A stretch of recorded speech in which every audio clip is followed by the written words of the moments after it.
What's going on, Canes fans? Peter Ariz here with another edition of the CanesInSight podcast. Have a very special guest lined up for you today. Alvin Henderson, one of the top running backs in the country and a top priority for Mario Cristobal and his staff.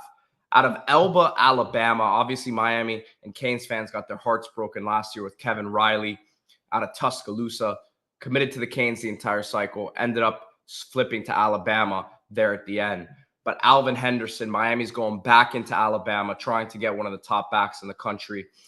Things were kind of thrown in the balance a little bit for him as Tim Harris, his primary recruiter, left to be the offensive coordinator at UCF last week, but still decided to go down to the Gables last weekend, made the visit with his mom, has been down there now a couple times. And Miami's very much in this thing, as he explains. The staff really did a good job of making him feel at home. Mario went out there to see him the other day, pretty much right after his visit down here. So the Canes doing everything they can to try to keep themselves in that race. Obviously, going to be a tough one between Alabama, Auburn, and State. But Miami really, really likes the upside, the potential of Alvin Henderson. Expect him to be a top priority for them at that position. But before that, just wanted to let you guys know that this episode is brought to you by Closure Investigative Agency. Is your ex-partner failing to pay child support? You deserve better. Let Closure Investigative Agency help you. Let's go get your money. Background checks, cheating spouses, corporate investigations, insurance investigations, legal investigations, employee theft investigations, domestic services, missing persons, surveillance services, and more. Closure Investigative Agency. Contact them at 561-437-6080 or info@ciagency.net. 5-star Google rated, and all of the state of Florida is covered. Coming up next now on the CanesInsight podcast, Alvin Henderson, running back out of Elba, Alabama. All right, Canes fans, we're joined now by one of the top running backs in the entire country, Alvin Henderson out of Elba, Alabama. Alvin, appreciate you joining Brad and I tonight. And, I know you've been to Miami recently, so excited to kind of catch up with you and kind of get your take on your recent trips down there. But how you doing tonight? I'm doing pretty good. Just fresh out the shower, just chilling. So talk to me, man. You just came back from Miami this last week. I know it's not your first time there, right? Yeah. But what was your impression this time down? Because it's fresh, right? You just pretty much just came back these last few days here. So I mean, I actually did an interview last night, and I was asked the same question. Last Wednesday, Coach Harris came to my school, and he was just like, let me know, like, man, Miami is the best fit for you, like with or without me there. I feel like you could go to Miami and be successful. And he talked with me and my mom for like an hour, and we was just talking football and what Miami could do for me on the field and off the field. And I already knew that I was going down, so I was expecting, like, Coach Harris here at my school on Wednesday. He already telling me, like, I'm the only back in Bama that he came to see. So, I'm pretty much fired up to get down. And then, Thursday when I posted I was coming down, someone's like DM me and they was like, Coach Harris left. So I called the assistants and everything. I was like, Coach Harris leave. They was like, yeah, he got a better job opportunity at UCF. And I was like, okay. He got a offensive coordinator job. Well, I told my mom and I was like, Coach Harris left Miami. So she was like, what are we about to do? Threw a wrench So, in things there. yeah, she was like, so like, what's gonna happen now? Like, what's next? And I told her I was like, man, mom, just be patient. Let's go down here and see like how it is, what we like about it, what's the like reaction and everything, like how is everybody still interacting, knowing that Coach Harris is going or whatever. And from the time I got there Friday until Sunday, the visit was on Saturday, so I flew down Friday night. But once I got there on Saturday, everybody still made me feel like I was welcomed and loved. Coach D Train, Coach Phil, Coach Cristobal, the receiver coach. I kind of almost forgot that it wasn't even a running backs coach there, because the assistant running back coach, Coach Hill, his uncle had died and he had to go to the funeral. So I kind of knew going into the situation like, hey, I'm probably finna be like, it's gonna be other running backs here, but I flew down and I really didn't know what to expect. So man, just besides like Coach Harris not being there, the overall visit was great because I still felt like I was at home. Coach Cristobal and the new OC sat down with me and showed me how it would be used if I was to come to Miami. And not only that, I was able to talk to a lot of the commits that's committed now in the 25 class, and also just like talk life with Coach Cristobal, because he coached at Bama and he's from for a few years, and he's from around here. So he was just kind of like letting me know, like, man, you come to Miami, you be running behind 3 first-round linemen potentially to be, and you'll be in a great safe community in Coral Gables. Yeah, man. I mean, look, you said it felt like home. Obviously, Coral Gables is a bit different from Alabama, where you're from, right? I mean, Yeah. what was your impression? I know, again, this is your second time there. Coach Harris wasn't there, but it still seems like they made everything feel like a real exciting atmosphere for you to potentially, be a part of down the road. Yeah, I mean, honestly, when I say that home, like the home feeling, it was just because, like I said, I was going down there kind of like with your girlfriend. She did you like 2 days before. It wasn't really a date situation, but he had to do what was best for him. But like going on to a date and your girl, like you on the way to the date, and the girl tell you she not showing up. You don't really know what to expect. And I really didn't know, because I actually didn't talk to Coach Harris. Like when he came, like I said, he came to my school. He was like, man, Miami is the fit. This is where I'm gonna be. And then I saw the news on Thursday, and then like I said, going down there, the reason why I say like the home feeling, where I could compare it to like where I'm from and like Coral Gables, because a lot of people say Miami is dangerous, but I feel like right there where the campus is, like it's just that home away from home feeling, like you got everything you need right there in Coral Gables, the dorms, friends. Like it really wouldn't be no reason. And the same way, like where I'm from, I live in a small town. You may have like 5 or 6 restaurants. It'd be a bigger upgrade, but I still have that same hometown feeling, just because I'll be like right there in the community, and then everything seems like it's just right there in your hands while you on campus. So that's when I say hometown feeling. That's what I mean. You expected to see what you saw in the GTA trailer. I Yeah. know that's probably what you and your mom probably thought it was like, and it Yeah. wasn't. It wasn't like that one bit, right? Yeah, oh, for sure. Yeah, Alvin. I mean, obviously, you not being from South Florida, when people think of the University of Miami, like Peter mentioned, man, you think of Grand Theft Auto, you think of South Beach and things like that. But you being at Coral Gables, for the second, third time now, talk a little bit about the atmosphere and the camaraderie. You talked a little bit about that family atmosphere, feeling welcome at home. Um, what were some particular coaches that really stood out to you? Obviously, you mentioned Coach Harris not being there on that Mhm, most recent visit, and now we're without a running backs coach. But to still have that home feeling, and like you mentioned before, still feel like you know you haven't really missed a beat without a position coach being there. Um, mhm. go a little bit in depth about some coaches that really stood out to you, or just one or two things that really stood out with the recent visit you had. So yeah, this most recent visit I took, like Coach D Train by far, and Coach Phil, and obviously Coach Crystal Ball. But I feel like Coach D Train just put everything out on the line. Like he was there when I needed him this weekend, because I don't really know much about the city, so he like told me where I could go. Coach Phil too, they just made me feel at home, like I came fresh out of the meeting, and we just sat down like I was at home, just sat down on the couches coming out of Coach Crystal Ball office. We sat, talk ball, ate pizza. I just felt like welcomed and loved, because like sometimes you may go places where on a lot of these junior days they ask you to come and they have like 5 or 6 dudes there. Well, with me being from Bama, I flew out, and like I said, I really didn't know what to expect. But like getting there, it's like Coach D Train just had open arms, and Coach Varner too. He was my guide around. But like they just made me feel as if I was actually from Florida, and they consider me as a player like they see every day. Like while I'm sitting down with the coaches and talking and meeting with them, it's just like I can feel that mutual connection by saying, like, I can feel it from them saying, we don't have a running back coach here now, but we're gonna do everything we can to make sure you happy and keep you satisfied while you and your mom is down here. Not only that, right, but the love and the honesty behind it is real genuine. And to your point, guys like Coach Dennis Smith and Coach Varner, I know personally, those guys, they don't really fake things. As you heard from Coach Harris personally, before he even took another job, they're very straight up and honest with you up front. And to put emphasis on guys like yourself from the state of Alabama, as Yeah. we landed a guy like Cameron Pruitt, Colin McConaughey, and try to land another guy playing the same position of yourself out of Alabama, and Kevin Riley, who ended up Hmm. going to Alabama. But not only the emphasis that our coaching staff has put on you, Alvin, but having a plan in place, like you mentioned before when you got on a visit, but then the reassurance behind it, right? You talked a little bit about not having Coach Harris anymore after that recent visit. But now, in the last 24 to 40 hours, our staff went back to your high school, went to come see you again to give you that reassurance. Talk a little bit about that as well.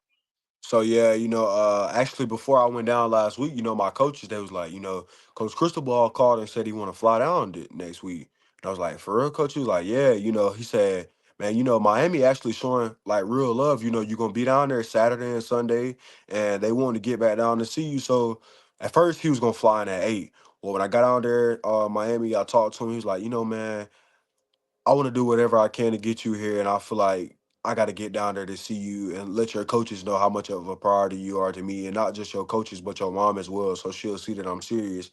And like last night when I'm talking to him, coach just came down, and it was the same thing. He was telling me, like, man, you're my guy. He was like, I feel like everything you do just checks off the boxes that I want to keep building on this Miami thing that I'm looking forward to building up. And he said, players like you are what's going to get our program back to what it used to be. And, just hearing him tell me that, not just last night, but like multiple, like every time we're talking, a lot of coaches say stuff and they just say it so they can keep you happy. But, I can just feel the connection from Coach Cristobal because, every time I'm talking to him, he letting me know like how great of a person I am, how I could come in and, he coached at Bama and he coached Derrick Henry. So, when I look at Coach Cristobal, like he know what talent in the running back is. And, I just, even with the meeting last night, him just going over like the small things like, let me know what Coral Gables will, what I'll get out of the city of Coral Gables, not just from football, like what I'll get from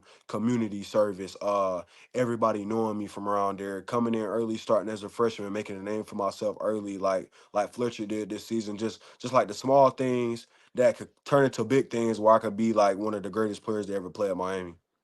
Before I swing it back to Pete, man, the last question I have for you about that visit was obviously, you're one of the top running backs in the nation, like Peter mentioned at the beginning of this interview. Auburn's a heavy favorite. You had guys like Alabama and even Coach Kirby Smart come visit you recently as well, like Coach Cristobal. What was one thing in particular, whether it was you or your mom in particular, that really stood out for Coach Cristobal above the rest of the coaches? Because as you know, I mean, you're getting the same treatment from every head coach in the nation. So what was one thing in particular that really stood out for Coach Cristobal to you? The main thing that stuck out, of course, Crystal Ball about me, honestly, was that a lot of coaches ask you like, well, what do we have to do to get you here? He told me he was not asking me that because he told me everything that he's building at Miami should show for itself. And a coach never. I had one other coach to tell me that, but when he told me that, I was like he said, I'm not here to recruit you. I'm here to get you to my program and change your and your family life. And that's something that stood out because majority of the coaches will ask you, hey, what do we got to do to get you here? Like, what we got to do? Do we got to do this? But he telling me, I'm not gonna ask you that. I'm gonna show you. Like next season, I'm gonna show you what I got to do to be able to get you here. And that's just something that stood out. Like him letting me know he's gonna do everything he can to show me that he want me, not just ask me what do I want to be able to get me to come to the University of Miami. Alvin, as I'm gonna pull up some more of your tape here from Huddle as I was playing it before here. But look, obviously you're a running back, but it seems like you've played, you play Wildcat quarterback, and just talk to me about growing up, the different positions that you played, and even now, Mhm. kind of translating all those skills into the running back position because everyone thinks you're just handing the ball and you got to go, but there's a lot more to it. Yeah. So honestly, I actually grew up playing. I used to be a two-way player. I used to play defense and offense, but as I got my freshman season, I actually started the season on defense, and so I told myself I was just going. I wanted to be one of the best DBs in the 25 class. Well, as the season got more into rolling, like you'll be able to sit on my freshman film. I know this is my sophomore, but like my freshman season, I think the first game I started on defense, well, the starting running back got hurt, and I scored like 3 touchdowns. Well, the next game I scored like 4. Then, well, after those first 2 games, I got hurt the second game, so that kind of put my team in a bind. But after I realized, I was like, because I didn't play junior varsity football in ninth grade. I was just straight varsity. And I told myself then, I was like, I'm getting reps with the ones, and I'm actually going out here every Friday and dominating. I might as well just dedicate myself into being a running back and then see what I can get out of it.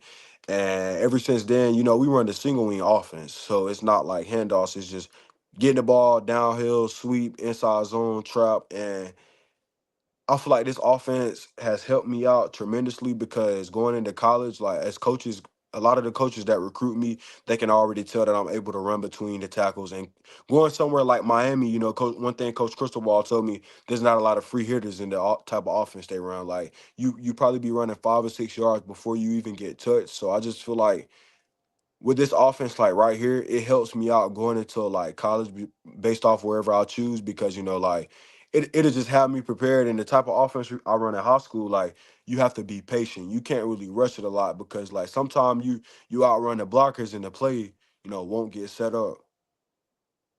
Alvin, I'm curious. Obviously this Nick Saban news came out a few weeks ago that he was retiring, and you being a Bama guy, growing, being from that state, and Saban being almost worshipped out there, right? Hmm. You have an offer from Bama, you have the Auburn offer as well. But I mean, has that news kind of set in across the state? I mean, are people kind of still trying to process the fact that Saban's not the coach over there anymore? Yeah, so honestly, man, when Coach Saban retired, I knew I didn't even expect it to be this soon, but I knew whenever he retired, it was gonna be big, like because he coached here forever, and it was gonna blow. But I feel like now everybody's when he first retired, it was kind of a shock to the state, like, dang, Coach Saban's gone. But I feel like now everybody's just like they still shocked that he's gone. But seeing the pictures of him outside, and actually I was in Miami talking to the coaches, like seeing him outside surfing in the water, playing golf with Lil Yachty, like Yeah. it's kind of crazy because uh September, August, I was sitting in his office with him before he played Texas and before he played LSU. And now I'm looking at him and he's retired. And I just feel like These, for hey us man, to, these coaches are doing you dirty yeah, already, man. First you had Coach Harris, Saban. Now listen. Obviously, Coach Harris had to, but yeah, I think you're getting a taste already of how yeah. crazy this recruiting game is, right? And I just It's a feel like, business.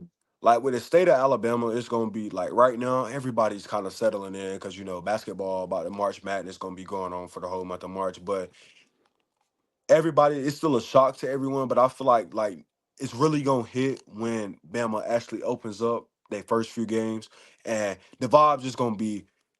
It's still gonna be like the bar is still gonna be set high, but going into a stadium like I've been in the mini games at Bryant Denny, and when Coach Saban run out, like it goes crazy. So I just want to see what it's like moving forward to see like because I know I met with Coach DeBoer tonight, and I know Coach DeBoer gonna like still do everything and following Coach Saban footsteps. But I just want to see how everything transition and how the fans still engage with the team and stuff like that.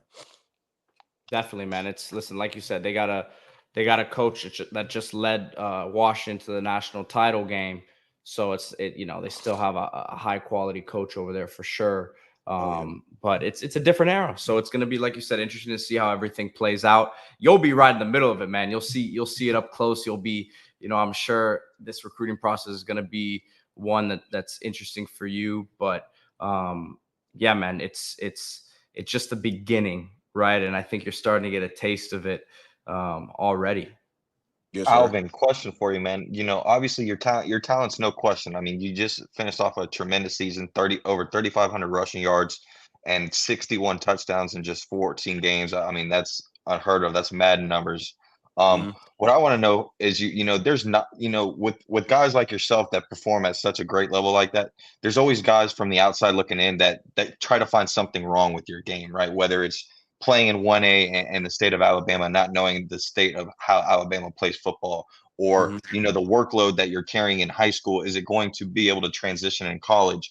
What are some things that fuel you to make you better on a day-to-day basis on and off the football field, whether it's a knock on your game or just something that fuels you and hungers you to get better every day? So yeah, honestly, I know like everybody, like I hear all the criticism, man. You play 1A, if you play 4A, 2A, 3A, 7A, you wouldn't be able to do this. But I kind of look at it like this right here. Like I grew up here in Elba, so I don't feel like it's right to leave my homies and my teammates just because what people on social media or what everybody else think. The main thing to me about like what everybody else, if it's like true enough, I mean the teams I've been on, I've been fortunate to play with some great teammates these last 3 years. But if it was easy, I feel like everybody should have a dude rushing for 3,000 yards a season. Like it just do not happen overnight. You got to put in. I mean, of course, everybody gonna score touchdowns, but you actually got to put in work because man, as you can see, we run a single wing offense. So from week to week, it's 11 people in the box. You can only make so many man miss, and okay, season wise, maybe a little easy, but first round, second round, third, like I'm averaging like 30, 35 carries a game, man. I'm only averaging like 300. So you know what I'm saying? Like I'm still getting hit. I really don't try to listen to what everybody else has to say because like you see it all the time on the internet. Everybody gonna say something like no matter if you playing good, no matter if you playing bad. That's high school, college, and I just told myself a long time ago. I don't really worry about what everybody on the internet say because I know what I do and I know what I did to get to where I'm at now. So I just chill out and grind. Speaking of listening, Alvin, I mean, obviously we've been talking a lot about football, but off of football, what are some of the guys you listen to in the headphones to get you hyped up and ready for a football game? So yeah, majority of the time, like if I had my first person I'll go to listen to music, most definitely gonna be Big Yavo. After Big Yavo, I'm probably gonna bump some NBA YoungBoy, depending on who I play. I only bump YoungBoy when I know it's time to kill. Like anytime we play a good team and I gotta go crazy, I bump YoungBoy. Besides that, man, I got a lot of dudes on my Apple Music playlist, but I just hit shuffle mode and just listen to whatever comes up, and it makes the mix. But Yavo and I like Ghana and Lil Baby too, but Yavo and NBA YoungBoy most definitely my first two picks. I know you Ain't have nothing some wrong no with some cap young in boy, there. man. Oh yeah, oh yeah, oh yeah, No cap, Rilo. Come on, man. I oh know you yeah, got some of that in there. oh yeah, For sure, man. But hey, man, we got a lot of boys in the running back room, man, especially some young guys. As you yeah, know, Mark Fletcher, got a ton of carries his freshman year this past year, did tremendous things for our football team. How much emphasis does that play in your recruitment, seeing that someone like Mark Fletcher coming in as a true freshman, making an impact for a football team like Miami? What does that do in your recruitment process to see, firsthand that we are using our running backs, but not only are we using them, but we have no problem, putting in young guys in there if they have the talent to make it. yeah. So honestly, that's one of the other key things Coach Cristobal talks to me about. Like he not scared to play freshman, and he's gonna continue to play freshman. But college football is really different from high school. Not so much as like the gameplay, but the faster the pace and the more like hits you take. And like I was talking with Coach Cristobal last night, we was talking about Derrick Henry. He was just telling me how Derrick Henry was a workhorse, but he's taking a lot of hits now, so he's slowing him down. I just feel like with Fletcher and of course the other dudes bringing in Loud, this 24 class, I just feel like it's good to be able to have other great running backs in the room so you can push to get better, but also it's not just one dude taking all the load and he's taking all these hits because that's how you get a dude injured. And uh, majority of the people, um, everybody want to play in the NFL one day. I mean, I know that's everybody's dream. So you can't just go into college taking a whole load, putting it on your back, getting beat up for. If you just say you coming in as a freshman, starting all 4 seasons, then by the time you get to the league, you beat up, you can't go no more. You may play 3 seasons, and then you done. So I just feel like that showed me that because I think they pulled up the statistics the other day, and a lot of the running backs had over 500 yards, and more of them. I think a few of them had over 5 touchdowns. So they like to share the wealth. Everybody gets the ball. And Absolutely, that's the man. game in the league too now. I mean, Yeah, there's very few teams that really only use one or two backs, right? It's pretty much everyone has a stable of 3 to 4 that all play a different role. So that's just the game and where it is with the position, right? oh yeah, So Alvin, we'll let you go here now after this. I'll say this, man. Canes fans were heartbroken last year by an Alabama running back in Kevin Riley, man. yeah, So you know that the fans are going to be all on you on social media. You got to just block all that stuff out. It's going to be, you're going to get it from in-state. You're going to get it from out of state, but just enjoy this process, man. oh And, yeah, seems like you have a great head on your shoulders. We appreciate you joining us tonight.